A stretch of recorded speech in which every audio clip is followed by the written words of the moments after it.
పతాకాలోకంకి స్వాగతం. జై హింద్ మిత్రులారా. మనకి పాకిస్తాన్తో సరిహద్దు కూడా ఉంది, చైనాతో సరిహద్దు రేఖ ఇప్పటి వరకు స్పష్టంగా ఇది మనది ఇది వాళ్ళదని నిర్ధారణ కాలేదు. బంగ్లాదేశ్ తోటి ఎన్క్లేవ్స్ సమస్య ఉంది, 3 బిఘా సమస్య ఉంది. మనకి నేపాల్ తోటి లిపులేక్, లింపియా, ధురా, కాలాపాని ఈ గ్రామాలకు సంబంధించిన గొడవ ఉంది. తమాషా ఏంటంటే మ్యాన్మార్తో కూడాను, అంటే బర్మాతో కూడా మనకి సరిహద్దు గొడవ ఉంది. ఈ సరిహద్దు గొడవ 1947 ఆగస్టు 15 నుంచి ఇప్పటి వరకు పరిష్కారం కాలేదు. రకరకాల ప్రయత్నాలు జరిగాయి, కానీ అన్ని చోట్లలాగానే ఇక్కడ కూడా జవహర్లాల్ నెహ్రూనే విమర్శించాల్సి వస్తుంది. ఆయన్ని విమర్శించటం ఇష్టం లేకపోయినప్పటికీ ఆయన చేసినటువంటి పని వల్లనే ఈ రోజుకి ఈ ప్రాంతము ఒక వివాదిత ప్రాంతంగా ఉంది.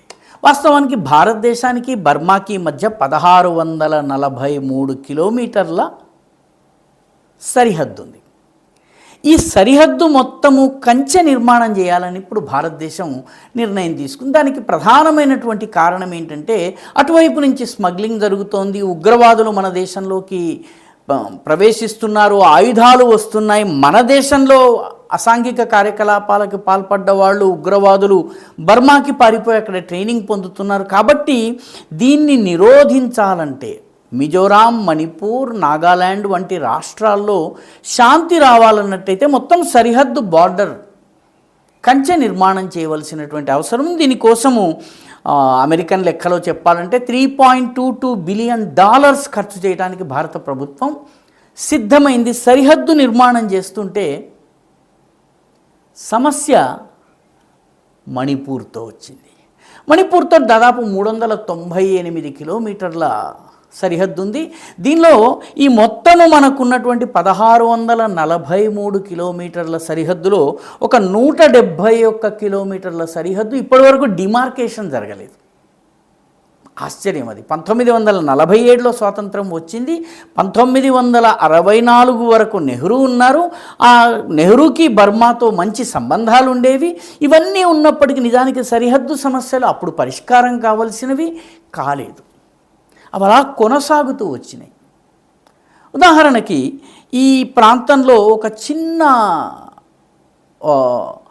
1.4 అంటే 2 కిలోమీటర్ల కన్నా 1.5 కిలోమీటర్ల కన్నా తక్కువ, 1.5 చదరపు కిలోమీటర్ల కన్నా తక్కువ భూమి ఉంది. ఆ భూమి పేరు కబావ్ లోయ. ఈ కబావ్ లోయకి మణిపూర్కి అవినాభావమైనటువంటి సంబంధం ఉంది.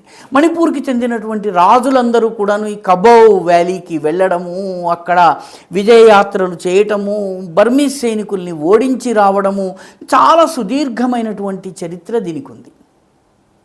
కాబట్టి మణిపురీల సెంటిమెంట్తో ముడిపడ్డటువంటి 3 అంశాలు, ఒకటి ఇంఫాల్లో ఉండే గోవిందజీ మందిర్, రెండవది మణిపూర్ మహారాజులు పరిపాలించినటువంటి కాంగ్లై కోట, ఇది ఇంఫాల్లో ఉంది.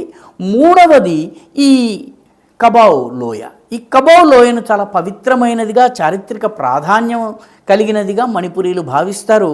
ఈ కబావ్ వ్యాలీ బర్మాలో ఉండిపోయింది. దేశ విభజన జరుగుతున్న సమయంలో నిజానికి మణిపూర్కి ఇంత ప్రధానమైనటువంటి ఈ చిన్న 1 కిలోమీటర్ భూమిని మణిపూర్లోకి తీసుకోవాలన్నటువంటి అవగాహన అప్పటి పాలకులకు లేకపోవడం, దీంతో నెహ్రూ గారు వదిలిపెట్టేశారు.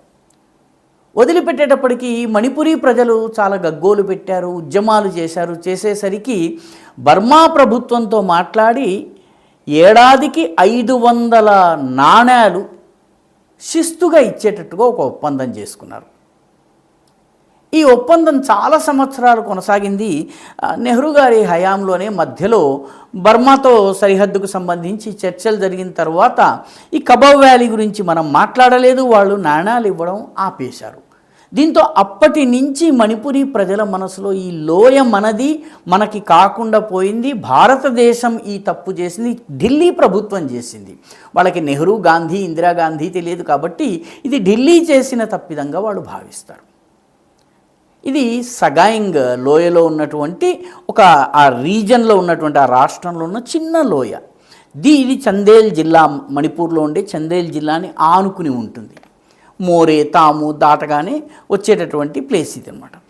కాబట్టి ఈరోజు వరకు మ్యాన్మార్తో ఉన్నటువంటి పిల్లర్ నెంబర్ 64 to 68 మోల్చామ్ అనేటటువంటి గ్రామం దగ్గర ఉంది. మన దేశంలో ఉన్నటువంటి గ్రామం అది.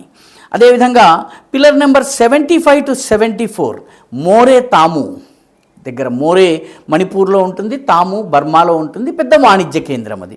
అదేవిధంగా పిల్లర్ నెంబర్ 88 to 95 చోరో ఖొనౌ అనేటటువంటి ప్లేస్ ఉంది, అక్కడ ఉన్నాయి. ఇప్పటి వరకు డిమార్కేషన్ జరగలేదు. ఇవంతా కలిపి దాదాపుగా 171 కిలోమీటర్లు. అసలు ఏది బర్మా, ఎక్కడ భారతదేశం మొదలవుతుంది నిర్ధారణ కాలేదు. కాబట్టి కంచె నిర్మాణంలో ఇబ్బందులు వస్తున్నాయి. ఈ కంచె నిర్మాణము చేయాలన్నట్లయితే ముందు ఈ డిమార్కేషన్ జరగాలి. ఈ డిమార్కేషన్ జరగాలి అన్నట్టయితే కొంత ఇచ్చిపుచ్చుకోవడం జరగాలి. దీనికి ఒక శాశ్వతమైనటువంటి పరిష్కారం రావాలన్నట్టయితే ఇచ్చిపుచ్చుకోవడం జరగాలి.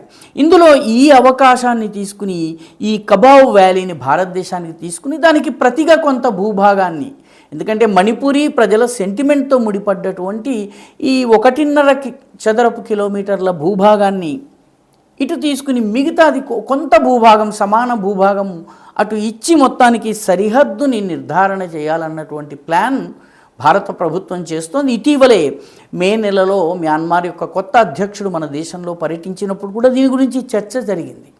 ఇరు దేశాల మధ్య జాయింట్ బార్డర్ అగ్రిమెంట్కి సంబంధించి చర్చలు జరుగుతున్నాయి. అవడానికి 1 కిలోమీటరే, 1.5 కిలోమీటర్ చదరపు కిలోమీటర్లే, కానీ దీనికి ఉన్నటువంటి చారిత్రక ప్రాధాన్యం అలాంటిది. మణిపూర్ యొక్క సెంటిమెంట్లో దీనికి ఉన్నటువంటి స్థానం అలాంటిది. కాబట్టి ఇది మన దేశానికి ఇవ్వడము, అదేవిధంగా మన బార్డర్ పిల్లర్స్ దగ్గర డిలినేషన్ స్పష్టంగా మ్యాపులో జరగడము, అది గ్రౌండ్లో కూడా నిర్ధారించి కంచె నిర్మాణం చేయాలి. ఎందుకంటే ఫైనల్గా మణిపూర్లోని సమస్యలకు పరిష్కారము కంచె నిర్మాణంలో ఉంది. ఎందుకంటే అటు నుంచి ఇటు, ఇటు నుంచి అటు ఉగ్రవాదులు రాకుండా ఉండాలన్నట్లయితే కంచె నిర్మాణం జరగాలి.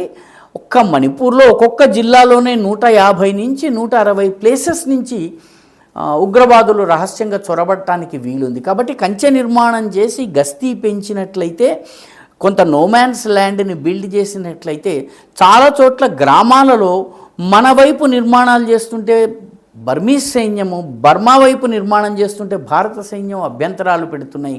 కాబట్టి ఈ సమస్యకు ఒక శాశ్వత పరిష్కారం కనుగొనాలన్నట్లయితే ఈ 1.5 చదరపు కిలోమీటర్ల కబావ్ లోయ ఏదైతే ఉందో దాన్ని మనం తీసుకుని మొత్తము సమస్యకి ఒక శాశ్వత పరిష్కారం తీసుకుని రావాల్సినటువంటి అవసరం ఉంది. దురదృష్టం ఏంటంటే 1947 నుంచి ఈ సమస్య పరిష్కారం కాకుండా అలా ఉంది.